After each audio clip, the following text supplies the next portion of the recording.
I got a chance to hear you first speak just recent about a month ago, and I was like, I need Lori-Ann to come on the show.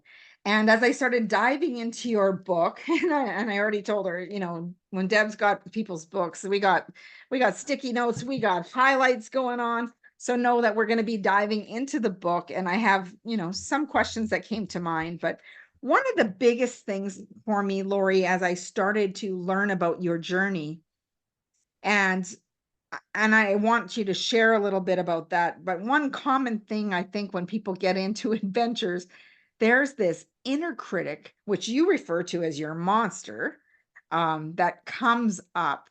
And I really want, when people were telling you that, what, you're 38 years old, what makes you think that you can compete against, these kids that are half your age? Um, when that inner critic comes up, what was it that you did to stay determined so that you could see that gold medal and touch it or put it in your teeth like we often see people do? That's the Elizabeth Manley trademark, I think, of just biting the metal. She's such an amazing woman, such an amazing athlete. And I think all of us has an inner critic of whatever it is that we're going to go and do that is out of the ordinary, maybe something extraordinary or something that you're totally passionate about. And as I was writing the book with Carl Wilberg, I mean, he was interviewing me for it through all of my training diaries that I shared with him, is this inner critic started to form, and him being the writer is how could we make this so that everybody, young, old, in between, could understand. And I think there's kind of two of them in there, to be honest, Deborah. There's the monster and then there's the dragon. I mean, I love slaying dragons, and that's more the naysayers, but the monster is the inner critic, and you really picked that out really well. And it's just, in coaching or mentorship terms, it's the paradigm. It's when you do something out of the ordinary, you step outside of your comfort zone, you blow through your last known limits, whatever it is, in whatever industry it is, it starts beaking off. And when I'm speaking, especially to school kids, I talk about it as having the angel on one shoulder and the devil is on the other. And I can tell you, it's not the angel voice that you're hearing, because the angel voice is your heart speaking. Come on, you can do it. Just one more lap or one more ride or one more effort of whatever it was, whether it was on the bike or off the bike.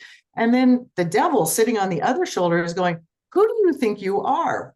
How do you even think you can pull this off? You're 38 years old. You work full time. Come on. And then, oh, well, let's put you up against kids half your age. And the only rule that I had with the Australian who was 20 years old, Anna Mears, there were no mom jokes and there were no kid jokes. So it was just two athletes on the track. And I tell you, we gave each other a really, really good run.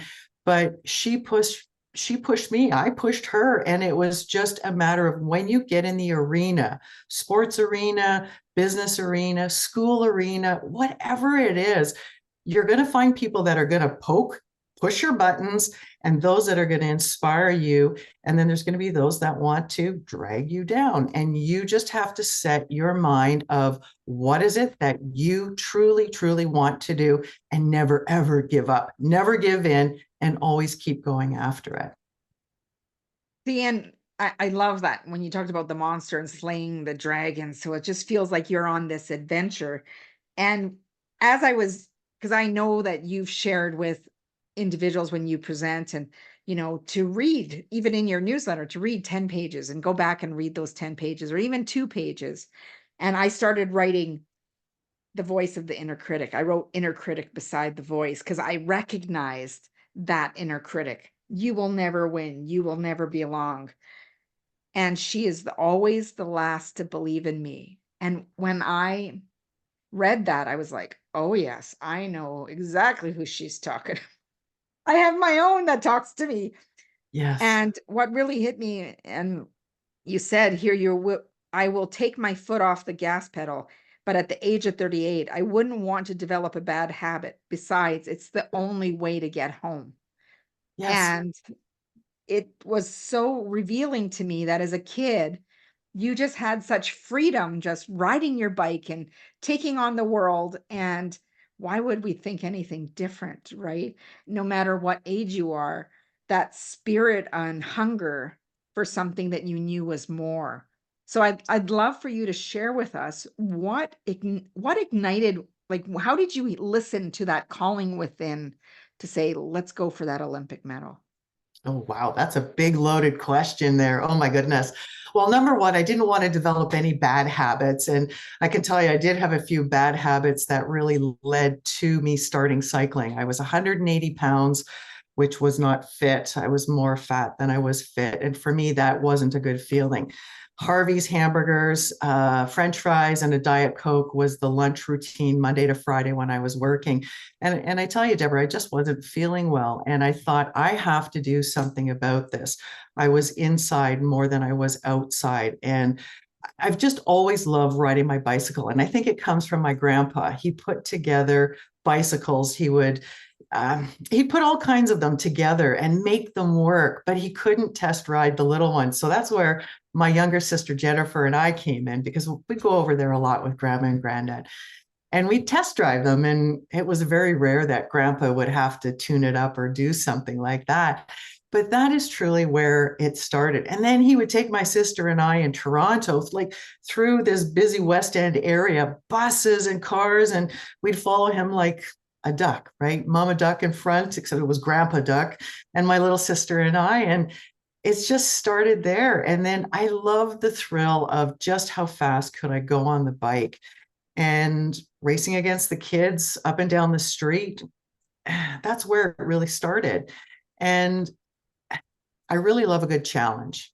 I hate to be told you can't do that. And I think there's a lot of us that hear that, and a lot of us that go, nope, I'm going to go and do it my way.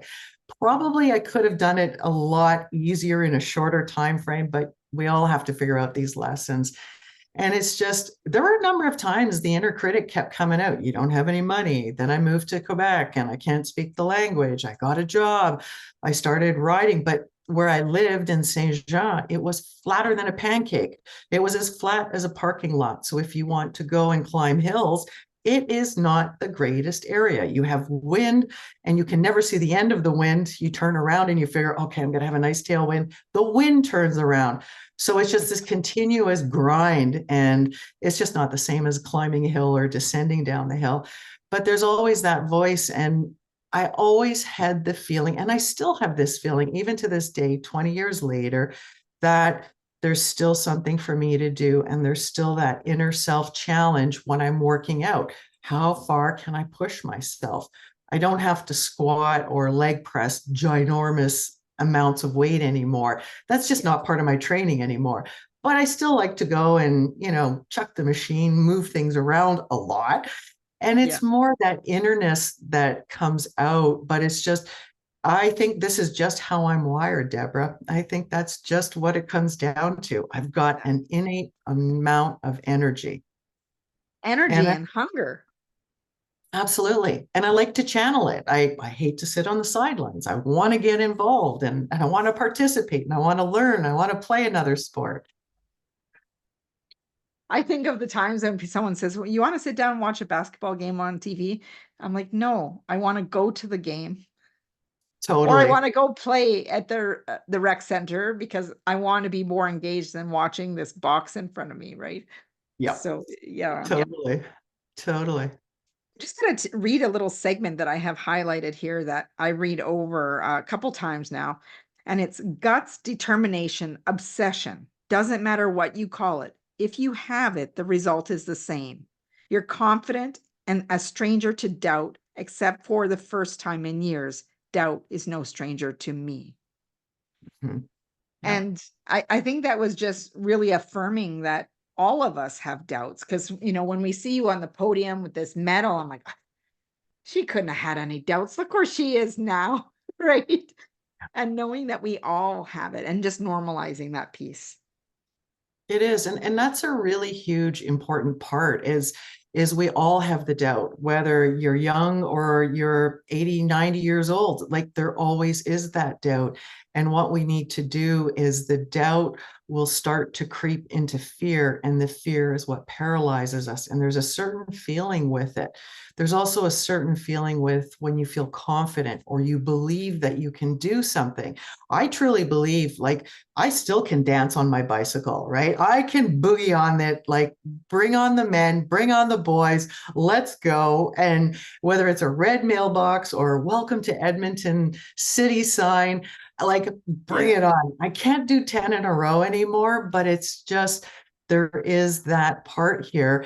And it's just, we all have it. Can I do it? Can I not do it? Yeah. And part of the problem is we don't think we can because we've heard, oh, you can't do that for so long and so often Yeah. that we have to redesign what are the self words? What is the self talk? And you'll notice that a lot of athletes will work with what we call affirmations or a mantra. And that could be strong, powerful, no fear, let's go, right? Yeah. Something simple like that, that you repeat it over and over and over again, not just once or twice, but do that for 3 minutes. You're literally going to be hydroplaning. You're going to be walking out of the room or into the room, and everybody's going to feel the energy and go, whoa, what did she have for breakfast? Is it too much coffee? But we all have that ability to, I guess, plug ourselves into that energy portal and go, yes, because if we tell ourselves we can, enough times we're going to feel it and believe it. You've got to create a plan. If you don't have a plan, oh boy, you're just doing a lot of wishful thinking. It's going to be a lot of true luck that probably is not going to happen as long or as often as you want. And it's just, you have to design and create the outcomes, what you want, along with the roadmap to get you there.